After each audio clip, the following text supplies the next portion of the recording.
محمد.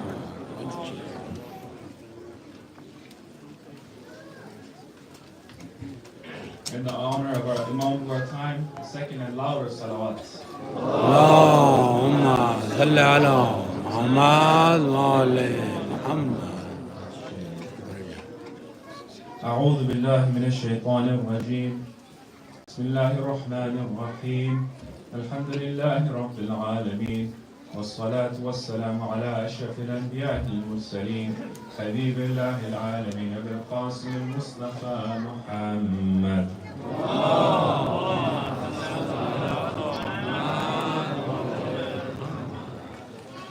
وعلى أهل بيته الطيبين الطاهرين المعصومين المنتجبين، لا سيما بقية الله في العربين. الحمد لله الذي هدانا لهذا، وما كنا لنهتدي لولا هدانا الله. الحمد لله الذي جعلنا من المتمسكين بولاية سيدنا أمير المؤمنين علي بن أبي طالب.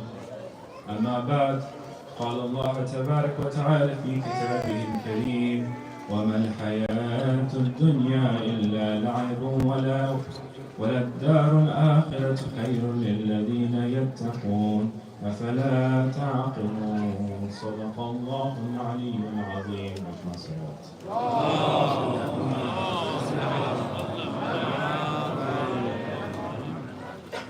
Assalamu alaikum, brothers, sisters, and respected scholars. The discussions of death is a discussion that is fundamental to our identity as Shia. For us, there is a completely different definition of death as opposed to someone who has a materialistic worldview. So it's very important for us, especially on this night. I picked tonight to discuss this because it's very important that we listen to those who are in Karbala. We listen to the answers of the Yaran of Imam Hussein alayhi salam, the Ashab al-Hussein, to hear how they responded when Imam Hussein alayhi salam called them to death, and how the family of Abu Abdullah Hussein alayhi salam had responded to his call when he told them on that night, on Shab Ashura, that tomorrow that they would be killed. So it's very fundamental that we discuss these points and understand the death in regards to the viewpoints of a lover of Abu Abdullah Hussein alayhi salam, and the one who is Muslim as opposed to someone who is of a materialistic worldview. For Imam Hussein alayhi salam, on the day of Ashura, he begins and he starts to discuss with his followers. He says, "Remain firm, O sons of noble people, because death is just the bridge which will cross you and transfer you from discomfort and troubles into extensive gardens of paradise. So which of you does not desire his freedom from prison and entering into a castle? Of course, death for your enemies is like they're being transferred from a palace and a castle into a prison and torture."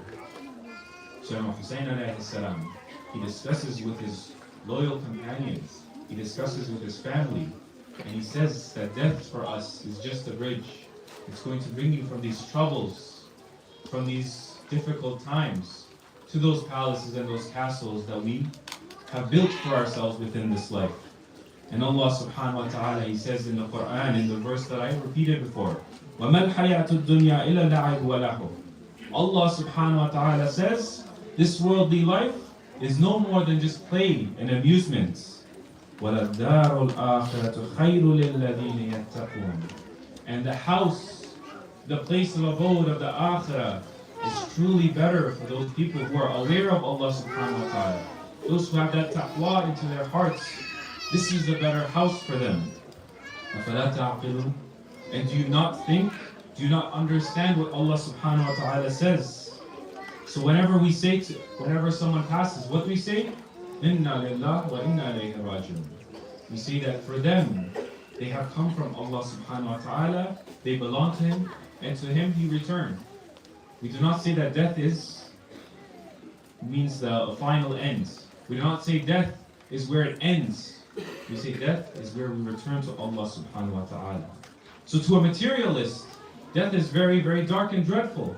It is something that they are afraid of. They are afraid and they want to live a way longer of a life. But to a mu'min, it's just considered a next step to our spiritual perfection. Remember, we discussed this many times in our previous discussions.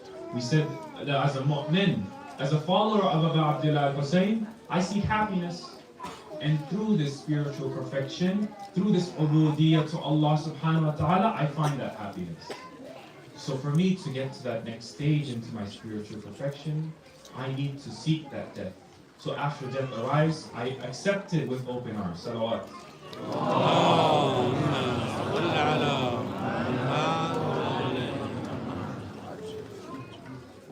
And for a shaheed, it's even sweeter than them for even us.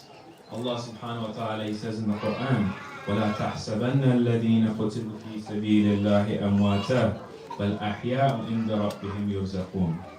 Allah subhanahu wa ta'ala says, do not count those who have been killed in the way of Allah subhanahu wa ta'ala as dead. In fact, they are alive and they are provided from Allah subhanahu wa ta'ala.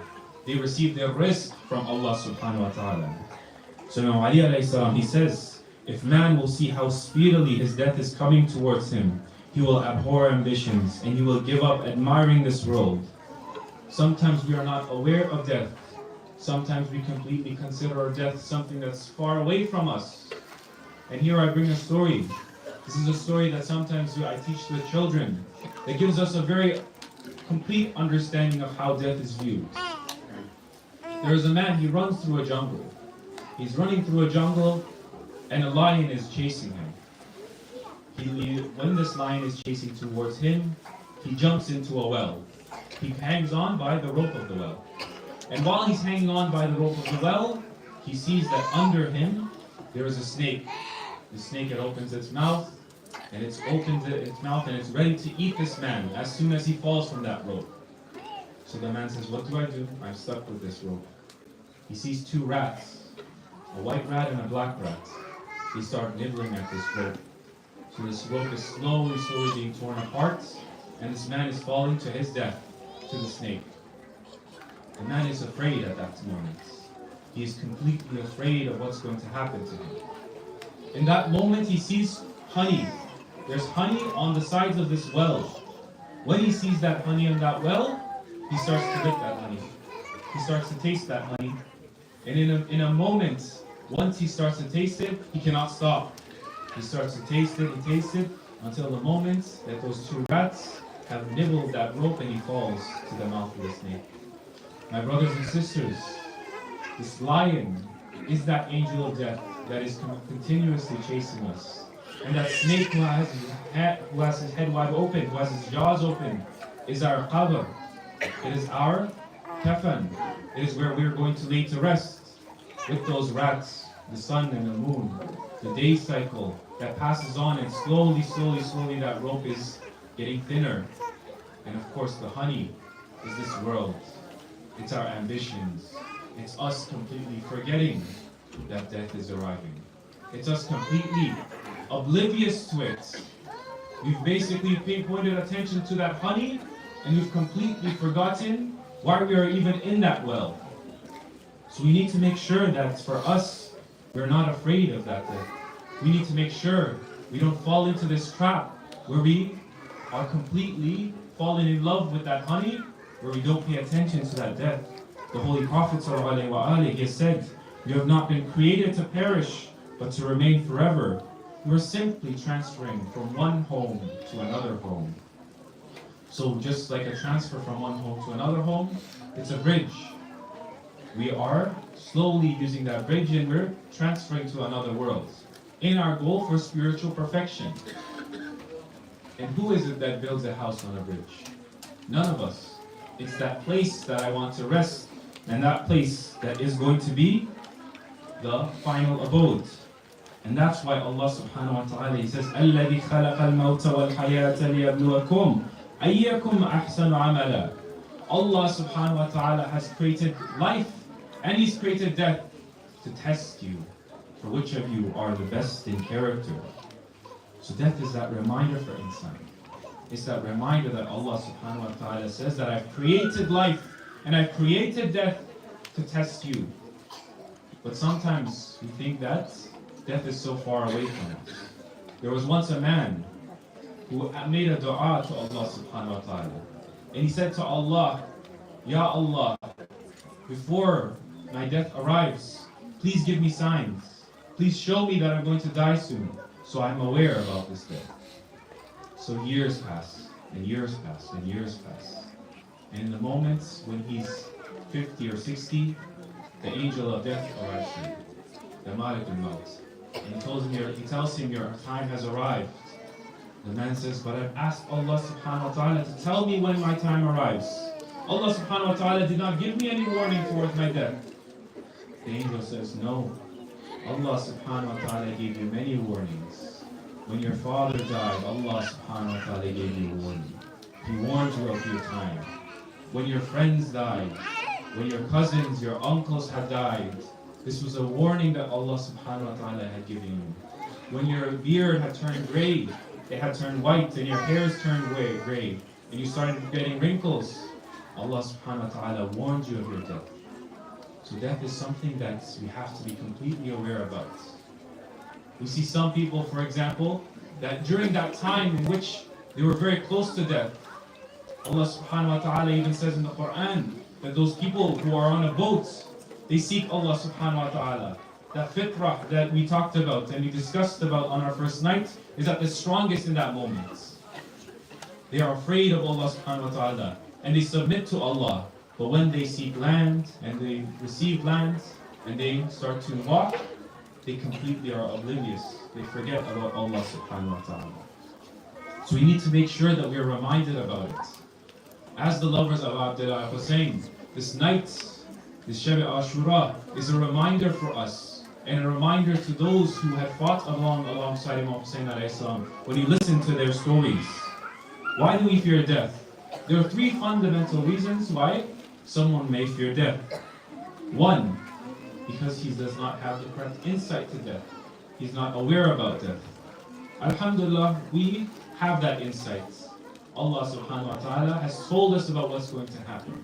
The second fundamental reason that someone would be afraid of death is that they're completely unfamiliar with it. It's a new path. They're very, very comfortable in their walled garden. To this we say that that garden is not your final abode. That garden is your bridge towards the next world. And a third fundamental reason is a lack of preparation. Some of us, we're completely unprepared for that akhir.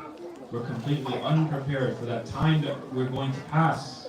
Imam Baqir alayhi salam, he says, the first degree of faith is one who among every sin he becomes restless, and whom every good deed, it gladdens him. He is indeed a believer. We need to make sure we watch our amal. As I discussed, every single thing you use, this vehicle of your body, it has an effect on that soul. And there was a story from Imam Ali alayhi salam. Imam Ali alayhi salam, he discusses about this world. He's afraid and he starts to cry as if a snake had bitten him. He was crying all alone and he's seen by a man. Someone by the name of Darar ibn Damra. And Imam Amir al-Mu'mineen Mawla, he says, O temporal world, are you interfering with me? Are you seduced by me? How far-fetched, deceive someone else. There is nothing I want from you. I have divorced you 3 times. There is no returning to you by me. Your age is short, your danger is mild, and your hope is trivial. Woe to that. How short the supply is, and how far the travel, and how lonely this path, and how great the ending place. And death can arrive anytime, my brothers and sisters. So many times, I'm sure all of you know just as much stories as I do. There are so many young people who have passed away even though that they didn't know that it was their time. Some of us, we have this thought in our head. We say that I'm very young now. I'm only 20. I'm only 23. When I become older, when I become 60, 50, I'll ask forgiveness for my sins. I'll ask Allah subhanahu wa ta'ala to forgive me. I'll go to Hajj then and I'll be a completely new person. Habibi, what if that Hajj never arrives? What if that day never arrives? What if tomorrow you were to pass away? What if you were to be left completely by Allah subhanahu wa ta'ala. When that angel of death arrives, we should not be in a state where we're completely unprepared.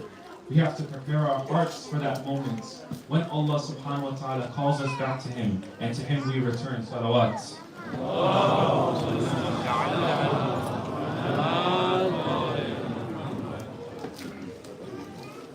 Learn from Qasim, how Qasim responds to Abu Abdullah al-Hussein alayhi salam about death.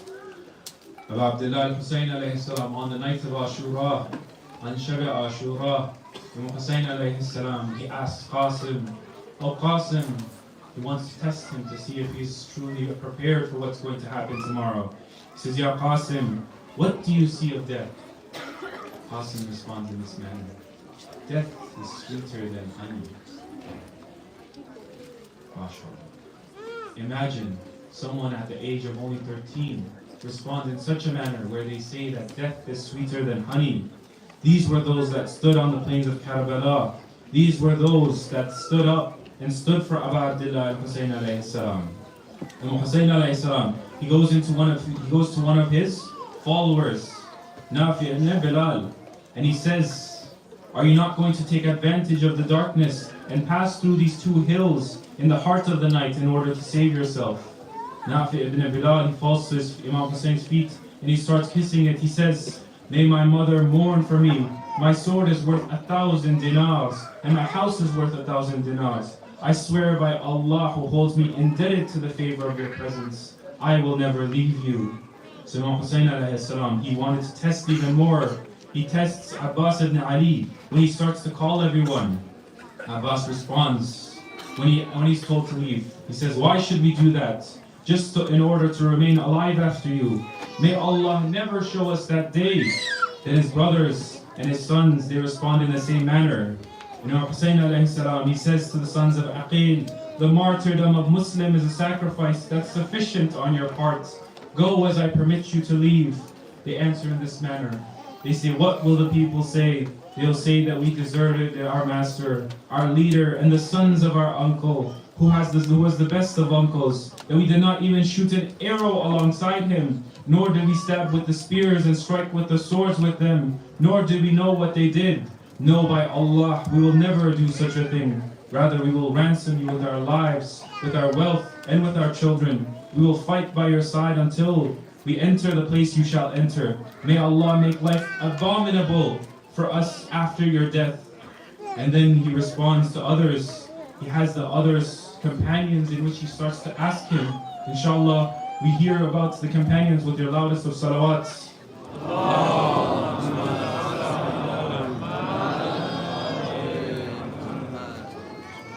Imam Hussein alayhi salam, he comes to Muslim ibn Awsaja. And Imam Muslim ibn Awsaja, he stands and he says, "If we leave you alone, what excuse should we give to Allah for not fulfilling your rights on us? By Allah, I will fight till I break my spear in their chests. I will strike them with my sword as long as the hilt remains in my hand. I will not leave you. If you have no weapon to fight with them, I will throw stones in your defense until the day I die." He goes to Sa'id ibn Abdullah al-Hanafi. How does he respond?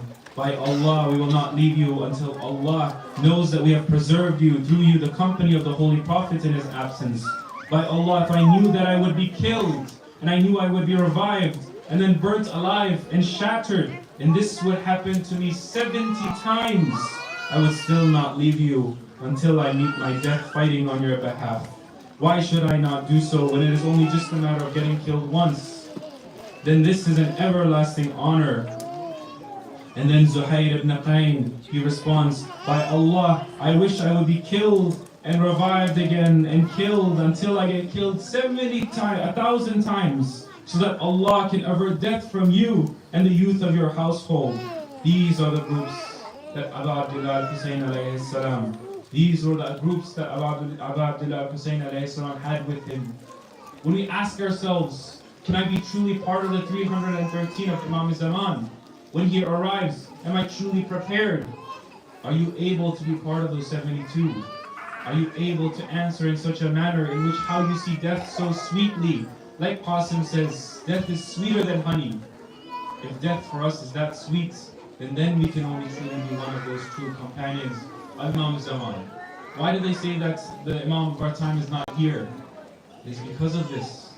The Imam does not have enough companions who will die in the way of those who have died in Karbala, who will serve the Imam the ways that those that were on Karbala served. Insha'Allah, we ask Allah subhanahu wa ta'ala to bring us to that level. And inshallah, we finish off with this dua. Ya Allah, make us in those positions and give us the courage, give us the bravery of those who fought on Karbala. And Ya Allah, we ask you to bring us near to the Imam of our time and make us one of his loyal companions.